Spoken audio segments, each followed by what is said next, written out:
ओम नमः शिवाय, ओम नमः शिवाय, ओम नमः शिवाय। अथ श्री वायुपुराण उत्तरार्ध एकोनपञ्चाशत्तमो अध्यायः। गया महात्म्य सप्तम। ओम नमः शिवाय। सनत कुमार उवाच आदौ तु पञ्चतीर्थेषु चोत्तरे मानसे विधिः आचम्य कुशहस्तेन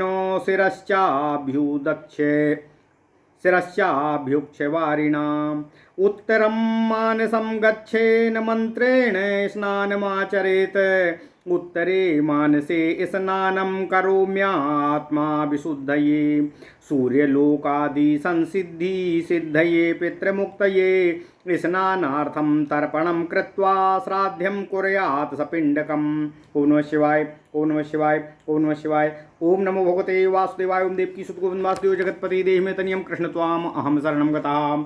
मानसं हि सरोह्यत्र तस्मादुत्तरमानसं सूर्यं नत्वार्थयित्वाथ सूर्यलोकं नयेत् पितरन्। नमो भगवते भर्त्रे सौमभौमज्ञरूपिणे जीव भार्गवे सौरेया राहुकेतु स्वरूपिणे उत्तरान् मानसान् मौनी अव्रजेत् दक्षिणमानसम् उदीची तीर्थमित्युक्तं तत्रोदीच्यं विमुक्तिदम्। अत्र स्नातौ दिवं याति स्वशरीरेण मानवः मध्ये कनखलं तीर्थं त्रिषु लोकेषु विश्रुतं स्नातः कनकवद्भाति नरो याति पवित्रतां तस्य दक्षिणभागे च तीर्थं दक्षिणमानसं दक्षिणे मानसे चैव तीर्थत्रयमुदाहृतम्। ओम नमः शिवाय। स्नात्वा तेषु विधानेन कुर्याद् श्राद्धं पृथक् पृथक् दक्षिणे मानसे स्नानं करोम्यात्मविशुद्धये सूर्यलोकादि संसिद्धि सिद्धये पितृमुक्तये ब्रह्महत्यादि पापौधो यातनाया विमुक्तये दिवाकर करोमि है स्नानं दक्षिण मानसे सूर्यं नत्वार्चयित्वा च सूर्यलोकं नयेत् पितरन्। नमामि सूर्यं तृप्त्यार्थं पितॄणां तारणाय च पुत्रपौत्रो धनैष्ठार्यायुरारोग्यवृद्धये फाल्गुतीर्थं व्रजेत् तस्मात् सर्वं तीर्थतमोत्तमं मुक्तिर्भवति कर्तॄणां पितॄणां श्राद्धतः सदा। ब्रह्मणा प्रार्थितो विष्णुः फल्गुको ह्यभवत् पुरा दक्षिणाग्नौ हुतं तत्र तद्रजा फल्गुतीर्थकं तीर्थानि यानि सर्वाणि भुवनेष्वखिलेष्वपि तानि स्नातुं समायाति फल्गुतीर्थे सुरैः सह गंगापादोदकं विष्णु फल्गुर्ह्यादि गदाधरा स्वयं हि द्रवरूपेण तस्माद् गंगाधिकं विदुः। अश्वमेध सहस्राणां सहस्रं यः समाचरेत नासो तत्फलमाप्नोति फल्गुतीर्थे यदाप्नुयात्। फल्गुतीर्थे नरः स्नात्वा तर्पणं श्राद्धमाचरेत सपिण्डकं स्वासूत्रोक्तं नमेदथो पितामहं। नमः शिवाय देवाय ईशाय पुरुषाय वै अघोरवामदेवाय सद्यो जाताय संभवे। फल्गुतीर्थे नरः स्नात्वा दृष्ट्वा देवं गदाधरम् आत्मानं तारयेत् सद्यो दश पूर्वान् दशापरान् नत्वा गदाधरं मन्त्रेणानेन पूजयेत्। ओम नमो वासुदेवाय नमः संकर्षणाय च प्रद्युम्नाय निरुद्धाय श्रीधराय च विष्णवे। पंचतीर्थे नरः स्नात्वा ब्रह्मलोकं नयेत् पितरन् अमृतय पंचभिः स्नानं पुष्पवस्त्राद्यलङ्कृतं न कुर्याद्यो गदापाणेस्तस्य श्राद्धं निरर्थकं नागकूटाद् गृधे क्रटाद्युपाद्युत्तरमानसातो एतद्गया शिरः प्रोक्तं फल्गुतीर्थं तदुच्यते। प्रथमे हि विधि प्रोक्तो द्वितीये दिवसे व्रजेत धर्मारण्यं तत्र धर्मो यस्माद्यज्ञामकारयत्। ओम नमः शिवाय, ओम नमः शिवाय। गगनाद् ब्रह्मलोकाप्तिर्भवेत्याहि नारद मतंगवाप्यां यः स्नात्वा तर्पणं श्राद्धमाचरेत गत्वा नत्वा मतंगे सौमिमं मन्त्रमुदीरयेत। प्रमाणं देवता सन्तु लोकपालाश्च साक्षिणा मयागत्य मतंगेऽस्मिन् पितॄणां निष्कृतिः कृता। पूर्वं हि ब्रह्मतीर्थे च कूपे श्रद्धाधिकारयेत तत्कूपयूपयोर्मध्ये सर्वास्तारयते पितॄन् धर्मं धर्मेश्वरं नत्वा महाबोधितरुं नमेत। नमस्ते स्वत्थ राजाय ब्रह्मा विष्णु शिवात्मने बोधिद्रुमाय कर्तॄणां पितॄणां तारणाय च ये स्मत्कुले मातृवंशे बन्धवा दुर्गतिं गतः तद्दर्शनात् स्पर्शनाच्च स्वर्गतिं यान्तु शाश्वतीम् ऋणत्रयं मया दत्तं गयामागत्य वृक्षराट त्वत्प्रसादान् महापापाद् विमुक्तोऽहं भवार्णवात्। तृतीये ब्रह्मसरसि स्नात्वा श्रद्धं सपिण्डकं कृत्वा सर्वप्रमाणेन मन्त्रेण विधिवत्सुतः स्नानं करोमि तीर्थेऽस्मिन् नृणत्रय विमुक्तये और तत्कूपयूपयोर्मध्ये ब्रह्मलोकं नयेत पितरन्। यागं कृत्वोत्थितो यूपो ब्रह्मणा यूप इत्यसौ कृत्वा ब्रह्मसराश्राद्धं सर्वास्तारयते पितरन्। यूपं प्रदक्षिणीकृत्य वाजपेय फलं लभेत ब्रह्माणं च नमस्कृत्य ब्रह्मलोकं नयेत पितरन्। ओम नमः शिवाय। नमोस्तु ब्रह्मणोजाय और जगज्जन्मादिरूपिणे भक्तानां च पितॄणां च तारकाय नमो नमः। गो प्रचार समीपस्था आम्रा ब्रह्म प्रकल्पिता तेषां सेचन मात्रेण पितरो मोक्षगामिनः। आम्रं ब्रह्मसरोदभूतं ब्रह्मदेवमयं तरुं विष्णुरूपं प्रसिञ्चामि पितॄणां मुक्तिहेतवे। एको मुनिः अकुम्भकुशाग्रहस्थ आम्रस्य मूले सलिलं ददानः। आम्रश्च सिक्तः पितरश्च तृप्ता एका क्रिया व्यर्थकरी प्रसिद्धा। ततो यमबलिं दद्यान् मन्त्रेणानेन संयता यमराज धर्मराजो निश्चलार्थं व्यवस्थितो। ताभ्यां बलिं प्रयच्छामि पितॄणां मुक्तिहेतवे। ओम नमः शिवाय। ततः स्वान् बलिं दद्यान् मन्त्रेणानेन नारद द्वौ स्वानो श्याम सबलो अभयवस्त्व कुलोद्भवो। ताभ्यां बलिं प्रयच्छामि रक्षेतां पथि सर्वदा। ततः काकबलिं दद्यान् मन्त्रेणानेन नारदा इन्द्रवारुण्य वायव्य याम्या वै नैरतास्तथा वायसः प्रतिगृह्णान्तु भूमौ पिण्डं समर्पितं। ओम नमः शिवाय। फल्गुतीर्थे चतुर्थे हि स्नानादिकमथाचरेत गया शिरस्यथ श्राद्धं पादे कुर्यात् सपिण्डकम् साक्षात् गया शिरस्तत्र फल्गुतीर्थाश्रितं कृतं। नागाजनार्दनाद् ब्रह्मा यूपाच्योत्तरमानसात् एतद् गया शिरः प्रोक्तं फल्गुतीर्थम् तदुच्यते हि पितामहं समासाद्य यावदुत्तरमानसं फल्गुतीर्थं तु विज्ञेयं देवानामपि दुर्लभं। क्रौञ्चपादात् फल्गुतीर्थं यावत् साक्षात् गयाशिरः अमुखं गयासुरस्य तस्माच्छ्राद्धमीक्षमिहाक्षयं।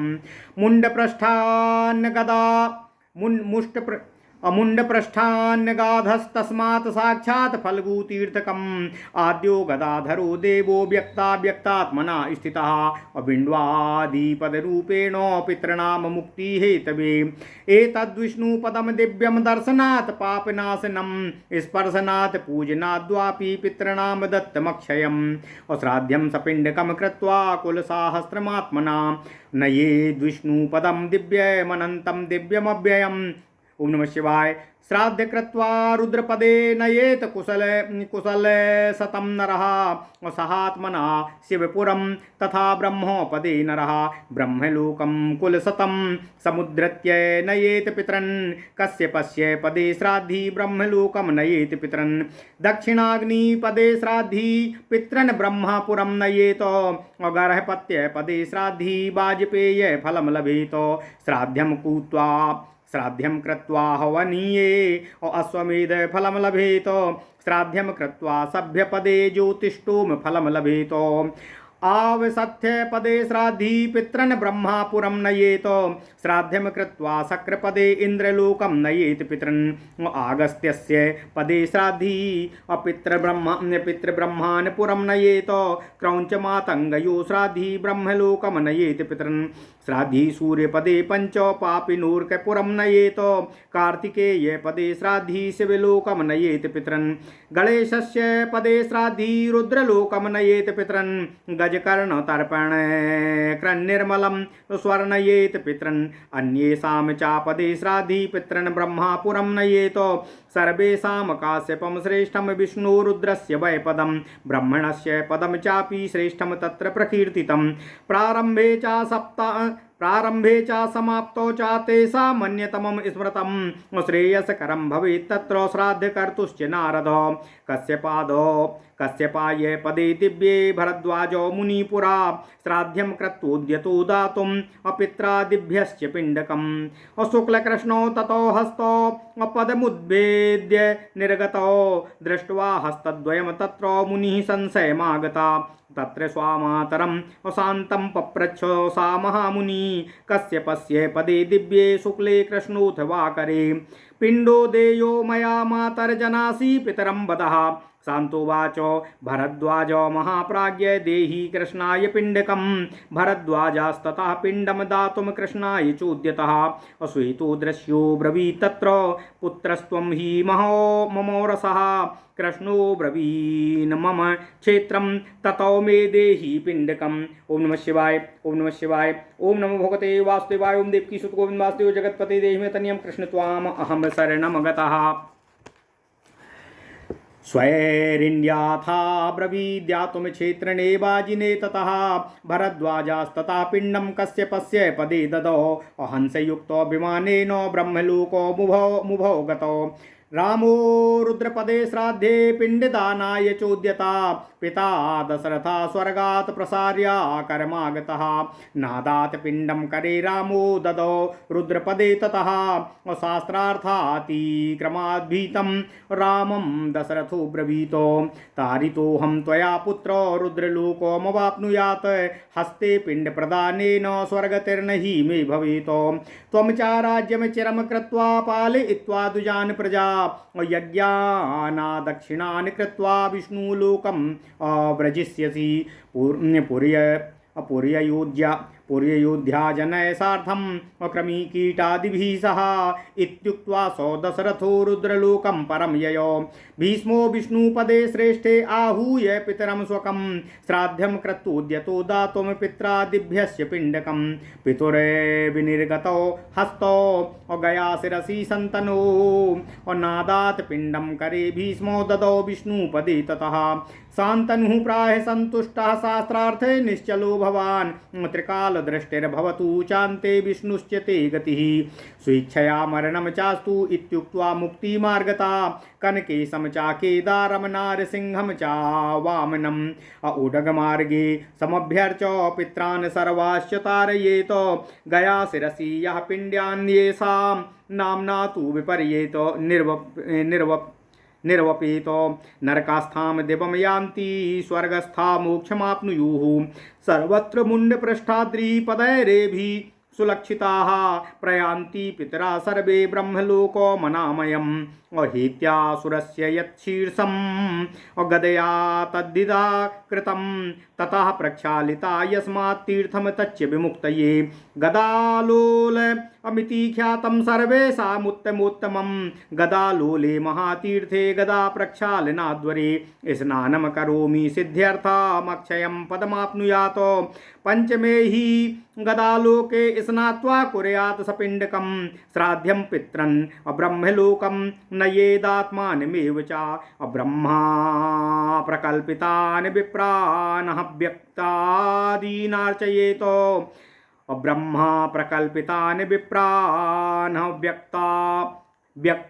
व्यादीनार्चयेत तौष्टुस्तोषिता असर्वाः अपितृभिः स देवता कृते श्राद्धे क्षयवटे अन्ये नैव प्रयत्नतः अपितृन्नयेद ब्रह्मा लोकमक्षयं तु सनातनम् बटवृक्षो समीपे तु शाकेनाप्युदकेन वा एकस्मिन् भोजिते विप्रे कोटिर्भवन्ति भोजिताः देयं दानं सकम गया तीर्थ पुरोधसे वस्त्रम गंधादिभिः पुत्रैः सम्यक संपूज्य यत्नताः एकार्णवे बटस्याग्रे यः सेते योग निद्रया बालरूपधरस्तस्मै नमस्ते योगसायिने संसार वृक्ष शास्त्रायाशेष पापहराय च अक्षय ब्रह्मदात्रे च नमोक्षय भटाय वै कालो महेश्वरा लोका येन तस्माद् गदाधरा लिंगरूपो भवत्तं च वन्दे श्रीपति प्रपितामहा। ओम नमः शिवाय, ओम नमः शिवाय, ओम नमः शिवाय। ओम नमो भगवते वासुदेवाय। ओम देवकी सुत गोविंद वासुदेव जगतपते देहि मे तनियम कृष्ण त्वाम अहम शरणम गतः। ओम नमः शिवाय, ओम नमः शिवाय, ओम नमः शिवाय। अथ श्री वायुपुराण उत्तरार्ध 49वां अध्याय 49वां अध्याय गया महात्मा सप्तम। सनत कुमार जी ने कहा, हे नारद जी, अब मैं उत्तर मानस स्थित 5 तीर्थों में श्राद्ध कर्म करने की विधि आपको बता रहा हूँ। सर्वप्रथम आचमन कर हाथ में कुसा लेकर जल से सिर पर सिंचन करें। इसके पश्चात उत्तर मानस की यात्रा करें। यहाँ पर इस मंत्र का उच्चारण कर स्नान करें कि आत्मविशुद्धि के लिए मैं उत्तर मानस में स्नान कर रहा हूँ। सूर्यलोक आदि में प्राप्त होने वाली सिद्धियों एवं पितरगणों की मुक्ति के लिए मैं यह स्नान कर रहा हूँ। स्नान के लिए तर्पण करने के पश्चात श्राद्ध तथा पिंडदान करें। यहाँ मानस नाम का एक सरोवर स्थित है, इसी से इसका उत्तर मानस नाम पड़ा है। यहाँ सूर्यदेव का पूजन तथा नमस्कार पितरों को सूर्यलोक की प्राप्ति कराता है। चंद्रमा, मंगल, बुध, बृहस्पति, शुक्र, शनि, राहु तथा केतु स्वरूप हमारे पालनकर्ता भगवान सूर्यदेव को हमारा नमस्कार है। इस प्रकार सूर्यदेव को नमस्कार कर मौन रहते हुए उत्तर मानस से दक्षिण मानस की यात्रा करें। उदीची का अर्थ कहा जाने वाला तथा औदीच्य तीर्थ मुक्ति प्रदान करने वाला है। इस तीर्थ में स्नान करने वाला मनुष्य सशरीर स्वर्गलोक को प्राप्त करता है। उसके मध्य भाग में तीनों लोकों में प्रसिद्ध कनखल नामक तीर्थ स्थित है। वहाँ स्नान करने वाला मनुष्य सुवर्ण की भांति दीप्तिमान तथा अति पवित्र होता है। उसके दक्षिण भाग में दक्षिण मानस नामक का तीर्थ है। इसमें 3 तीर्थ अवस्थित कहे गए हैं। इन तीनों तीर्थों में विधि पूर्वक स्नान कर अलग अलग श्राद्ध कर्म करना चाहिए। उस समय इस प्रकार प्रार्थना करनी चाहिए, मैं अपनी आत्मा की विशुद्धि के लिए इस दक्षिण मानस तीर्थ में स्नान कर रहा हूँ। सूर्यलोक आदि में प्राप्त होने वाली सिद्धियों, पितरगणों की मुक्ति तथा ब्रह्म हत्या, घोर पाप कर्मों एवं यातनाओं से छुटकारा पाने के लिए हे दिवाकर, हे देव, मैं इस दक्षिण मानस तीर्थ में स्नान कर रहा हूँ। इस प्रकार सूर्यदेव का पूजन तथा नमस्कार कर मनुष्य अपने पितरों को सूर्यलोक की प्राप्ति कराता है। हे सूर्यदेव, मैं अपने पितरों की तृप्ति तथा उनकी मुक्ति के लिए आपको नमस्कार करता हूँ। मैं पुत्र, पौत्र, धन, वैभव, आयु तथा आरोग्य वृद्धि की कामना से आपको नमस्कार कर रहा हूँ। इसके पश्चात तीर्थोत्तम फल्गु तीर्थ की यात्रा करनी चाहिए। वहाँ श्राद्धकर्ता तथा उसके पितरों को सदा मुक्ति मिलती है। ब्रह्मा जी की प्रार्थना पर प्राचीन काल में स्वयं भगवान विष्णु फल्गु के रूप में प्रतिष्ठित हुए थे। दक्षिणाग्नि में आहुति के रूप में पड़ा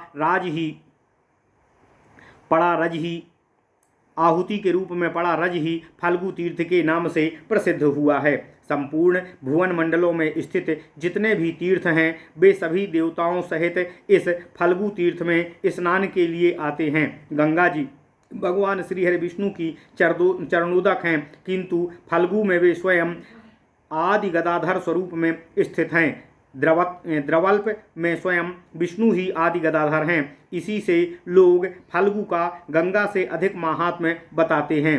1,00,000 अश्वमेध यज्ञ करने वाला मनुष्य भी उतना फल प्राप्त नहीं करता जितना फल्गु में स्नान करने वाला पाता है। मनुष्य को फल्गु तीर्थ में स्नान कर अपने ग्रह सूक्त के अनुसार तर्पण तथा सपिंड श्राद्ध करना चाहिए। शिव, ईश, पुरुष स्वरूप देव को हमारा नमस्कार है।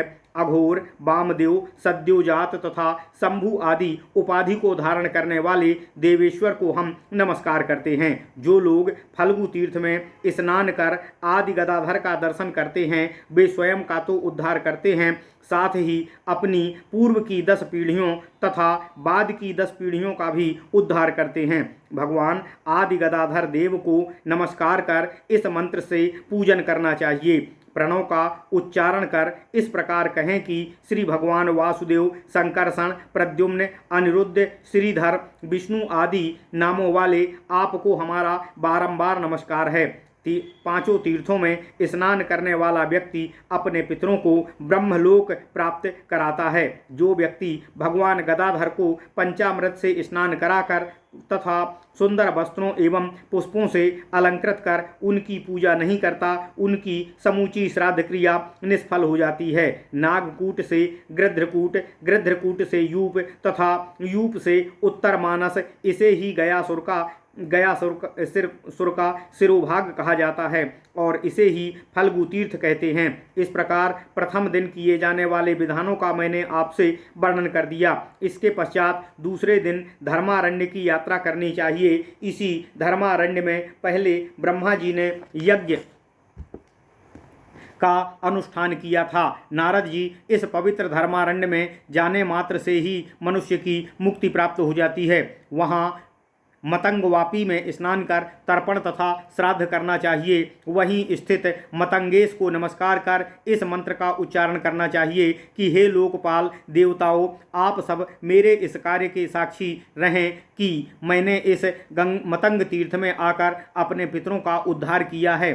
सबसे पहले ब्रह्म तीर्थ में जाकर कूप पर इस श्राद्धादि करना चाहिए। कूप तथा यूप के मध्य भाग में श्राद्ध आदि कर्म करने वाला व्यक्ति अपने सभी पितरों का उद्धार कर देता है। वहीं पर धर्मेश्वर को नमस्कार कर महाबोधि वृक्ष को नमस्कार करना चाहिए। उस समय ऐसा कहना चाहिए, ब्रह्मा, विष्णु तथा शिव स्वरूप अश्वत्थ राज बोधि वृक्ष, आपको हमारा नमस्कार है। यहाँ श्राद्धादि करने वाला तथा उनके पितरों की मुक्ति के लिए यह क्रिया कर रहा हूँ। मेरे पिता तथा माता के वंश में उत्पन्न जो बांधवगण दुर्गति को भोग रहे हैं, वे सब तुम्हारे दर्शन एवं स्पर्श से सदा के लिए स्वर्गलोक को प्राप्त हों।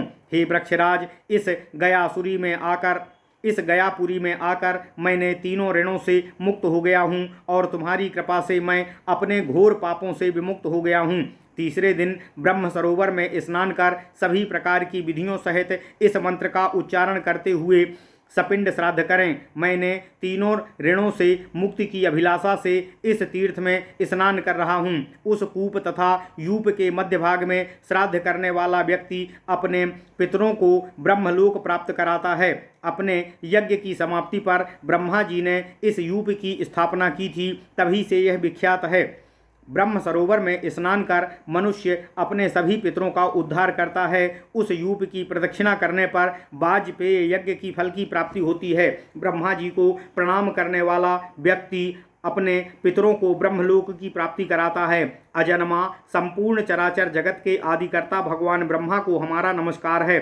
अपने भक्तों तथा पितृगणों का उद्धार करने वाले ब्रह्मा जी को हमारा बारंबार नमस्कार है। गो प्रचार के समीप ही ब्रह्मा जी द्वारा लगाए गए आम के वृक्ष हैं। उनके मात्र सींचने से ही पितरगण मोक्ष के अधिकारी हो जाते हैं।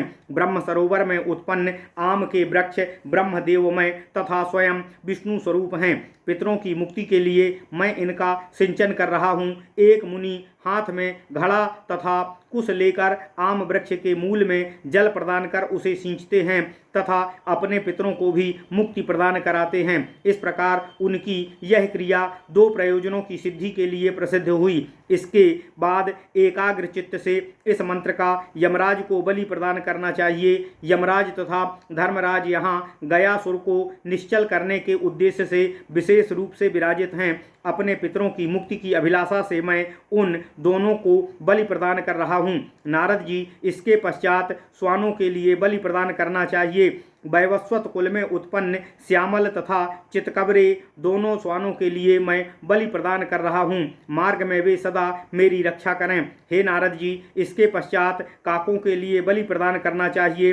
पूर्व, पश्चिम, वायव्य, दक्षिण, नैऋत्य कोणों तथा दिशाओं में रहने वाले काकगण, मैंने आप सबके लिए भूमि पर यह पिंड प्रदान किया है, इसे ग्रहण कीजिए। इसके पश्चात चौथे दिन फल्गु तीर्थ में स्नान करना चाहिए। इसके पश्चात गया सिर स्थित विष्णु पद पर सपिंड श्राद्ध कर्म करना चाहिए। वहीं पर गयासुर का साक्षात शिरोभाग स्थित है। फल्गु तीर्थ उसी शिरोभाग पर स्थित है। यह गयासुर नाग, जनार्दन, ब्रह्मयूप और उत्तर मानस तक कहा जाता है और इसी को फल्गु तीर्थ भी कहते हैं। इस ब्रह्म स्थान से उत्तर मानस तक फैले हुए फल्गु तीर्थ को देवताओं के लिए भी दुर्लभ समझना चाहिए। क्रौंचपाद से गया तक फल्गु तीर्थ का भाग गयासुर का मुख है। इसी कारण यहाँ किया गया श्राद्ध अक्षय फलदायी है। मुंड पृष्ठ गिरी का निम्न भाग भी फल्गु तीर्थ है। वहाँ भगवान आदि गदाधर अपने व्यक्त्याव्यक्त स्वरूप में विराजमान हैं। पितरों की मुक्ति के लिए यहाँ भगवान श्री हरि विष्णु आदि देवताओं के चरण चिन्ह विद्यमान हैं। यह दिव्य विष्णु पद दर्शन मात्र से ही सभी घोर पापों का विनाश करने वाला है। यहाँ स्पर्श एवं पूजन से सभी पापों का नाश होता है तथा पितरों के लिए दिया गया दान अक्षय फलदायी होता है। यहाँ सपिंड श्राद्ध करने वाला मनुष्य अपने साथ सहस्त्र कुल वालों को भी दिव्य अव्यय कल्याणकारी अनंत विष्णु पद को प्राप्त कराता है। रुद्रदेव के चरण स्थल रुद्र पद में श्राद्ध करने वाले अपने 100 कुलों का उद्धार कर उन्हें शिवलोक प्राप्त कराता है। उसी प्रकार ब्रह्मा के चरण भाग में श्राद्ध करने वाले अपने 100 कुलों का उद्धार कर उन्हें ब्रह्मलोक की प्राप्ति कराता है। कश्यप के चरणों में श्राद्ध करने वाला अपने पितरों को ब्रह्मलोक प्राप्त कराता है। दक्षिणाग्नि पद प्रवेश में श्राद्ध करने वाला मनुष्य भी अपने पितरों को ब्रह्मलोक पहुंचाता है। गार्ह पत्न्याग्नि के चरण क्षेत्र में श्राद्ध करने वाला वाजपेय यज्ञ का फल प्राप्त करता है। आहवनीय अग्नि क्षेत्र में श्राद्ध करने वाला अश्वमेध यज्ञ का फल प्राप्त करता है। इसी प्रकार सभ्य अग्नि चरण पर श्राद्ध करने वाला ज्योतिष्टोम नामक यज्ञ का फल प्राप्त करता है। अवसभ्य के चरण में श्राद्ध करने वाला अपने पितरों को ब्रह्मलोक प्राप्त कराता है।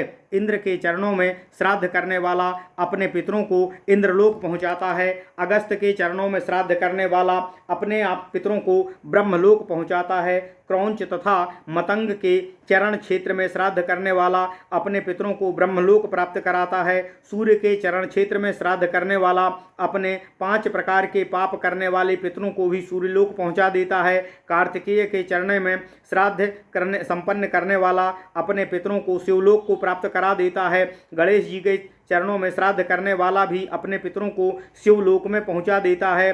राजकर्ण नामक तीर्थ में श्राद्ध करने वाला अपने पितरों को स्वर्गलोक पहुंचा देता है। इसी प्रकार अन्य देवताओं के चरणों में श्राद्ध करने वाले अपने पितरों को ब्रह्मलोक प्राप्त कराते हैं। इन सभी चरणों में भगवान श्रीहरि विष्णु, रुद्र, ब्रह्मा तथा कश्यप के चरण क्षेत्र श्रेष्ठ कहे जाते हैं। हे नारद जी, गया यात्रा के प्रारंभ तथा अंत में इनमें से किसी एक में श्राद्ध करने का विधान बताया जाता है। वहाँ श्राद्ध करने वालों को विशेष रूप से कल्याण की प्राप्ति होती है। प्राचीन काल में जब भरद्वाज मुनि कश्यप के दिव्य चरणों में पितरों के लिए श्राद्ध कर्म कर रहे थे और पिंडदान करने में तत्पर हुए, उसी समय उस चरण प्रांत को भेद कर श्यामल तथा गौर वर्ण के 2 हाथ बाहर निकल आए थे। उन दोनों को इस प्रकार एकाएक बाहर निकाल देखकर भरद्वाज संशय में पड़ गए और अपनी माता से पूछा, माता, कश्यप के चरणों से जो 2 दिव्य हाथ बाहर निकले हैं उनमें से मुझे किस हाथ पर पिंडदान करना चाहिए? तुम पितरों के कार्यों को भली प्रकार से जानती हो, अतः मेरा संदेह दूर करो। शांता ने कहा, हे भरद्वाज, तुम महाज्ञानी हो, कृष्ण वर्ण वाले हाथ पर पिंडदान करो। जब भरद्वाज कृष्ण वर्ण वाले हाथ पर पिंडदान के लिए उद्यत हुए, तब वह श्वेत वर्ण वाला हाथ अदृश्य होकर बोला कि तुम मेरे औरस पुत्र हो, अतः पिंडदान करो।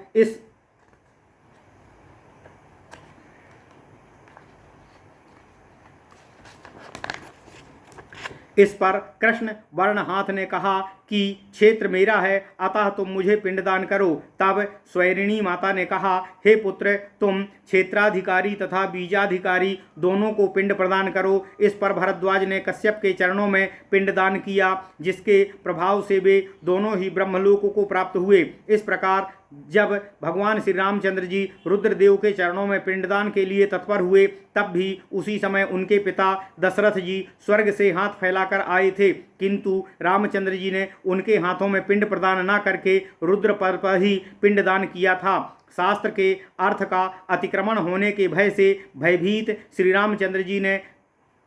रामचंद्र जी से दशरथ जी ने कहा, पुत्र, मेरा उद्धार हो गया है, अब मैं शिवलोक जा रहा हूँ। हाथ में पिंडदान करने पर सत्य ही हमें स्वर्ग की प्राप्ति होती है। तुम भी दीर्घकाल तक राज्य करो तथा समस्त प्रजाओं एवं ब्राह्मणों का विधिवत पालन करो। विपुल दक्षिणा युक्त अनेकों यज्ञों का अनुष्ठान कर तुम भी विष्णु लोक को प्राप्त करोगे। अयोध्यापुरी के सभी निवासियों तथा कीट पतंगों सहित तुम्हें विष्णु लोक की प्राप्ति होगी। इस समय कहकर दशरथ जी महान रुद्रलोक को चले गए। इसी प्रकार जब भीष्म अति उत्तम विष्णु पद पर अपने पितरों का आवाहन कर उन्हें श्राद्ध तथा पिंडदान न देने के लिए तैयार हुए,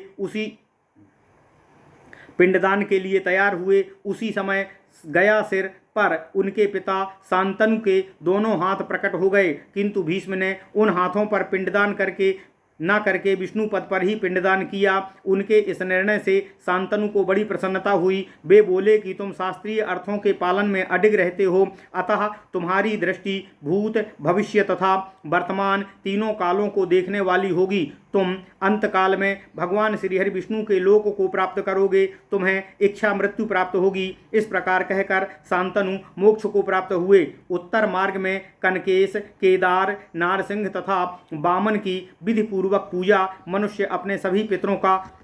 कर मनुष्य अपने सभी पितरों का उद्धार करता है। लोग गयासुर में जाकर जिन जिन नामों से पिंडदान करते हैं, वे यदि नरक में हों तो उन्हें स्वर्ग की प्राप्ति होती है, और यदि वे स्वर्ग में हों तो उन्हें मोक्ष की प्राप्ति होती है। मुंड पृष्ठ गिरि पर सर्वत्र देवताओं के चरण चिन्ह अंकित हैं। वहाँ श्राद्ध कर्म करने पर पितरों को अनामय ब्रह्मलोक की प्राप्ति होती है। असुर हेति का सिर पूर्व कथित गदा के प्रहार से 2 भागों में विभाजित हो गया था। भगवान श्री हरि विष्णु जी ने वहीं पर उस गदा को धोया था। गदा लोक के नाम से विख्यात उस सभी उत्तम तीर्थों से भी उत्तम तीर्थ में श्राद्ध करने पर पितरों को विशेष रूप से मुक्ति प्राप्त होती है। भगवान श्री हरि विष्णु के वहाँ पर अपनी गदा को धोने के कारण ही उस गदालोक नामक महातीर्थ का यह प्रभाव है। वहाँ स्नान करते समय इस प्रकार संकल्प करना चाहिए, इस परम पवित्र गदालोक तीर्थ में मैं सिद्धि प्राप्त करने की अभिलाषा से स्नान कर रहा हूँ, मुझे अक्षय पद की प्राप्ति हो। इस प्रकार 5वें दिन गदालोक में स्नान कर सपिंड श्राद्ध करने वाला स्वयं सहित सभी पितरों को ब्रह्मलोक प्राप्त करा देता है। श्राद्ध के पश्चात ब्रह्म कल्पित ब्राह्मणों को हव्य कव्य आदि से संतुष्ट करें, क्योंकि उनके संतुष्ट हो जाने पर सभी देवता तथा पितरगण संतुष्ट हो जाते हैं। अक्षय वट तीर्थ में विधिवत अन्न द्वारा श्राद्ध करने वाला अपने पितरों को अक्षय सनातन ब्रह्मलोक प्राप्त कराता है। वट वृक्ष के समीप शाक अथवा जल द्वारा भी यदि एक ब्राह्मण को भोजन करा दिया जाए तो उसे करोड़ ब्राह्मणों को भोजन कराने के समान समझना चाहिए। गया तीर्थ के पुरोहितों को पुत्रों सहित वस्त्र एवं सुगंधित सामग्रियों द्वारा विधि पूर्वक पूजा कर 16 प्रकार का दान करना चाहिए। इस संपूर्ण जगत में एक महासमुद्र के बदल जाने पर जो बाल स्वरूपधारी भगवान वट वृक्ष के पत्ते पर योग निद्रा में शयन करते हैं, उन योगशाही भगवान को हमारा नमस्कार है। संसार रूप वृक्ष को काटने के लिए शस्त्र स्वरूप संपूर्ण पापों के विनाशक अक्षय ब्रह्म पद प्रदान करने वाले अक्षय वट को हमारा नमस्कार है। कल युग में लोग भगवान शिव के भक्त होते हैं, उन्हीं के लिए भगवान गदाधर सर्वत्र लिंग रूप से विराजमान हैं। इस परम पितामह को हमारा नमस्कार है। ओम नमः शिवाय, ओम नमः शिवाय। इति श्री वायु महापुराणे वायु प्रोक्ते गया महात्म्य नाम 49तमो अध्याय। ओम नमः शिवाय।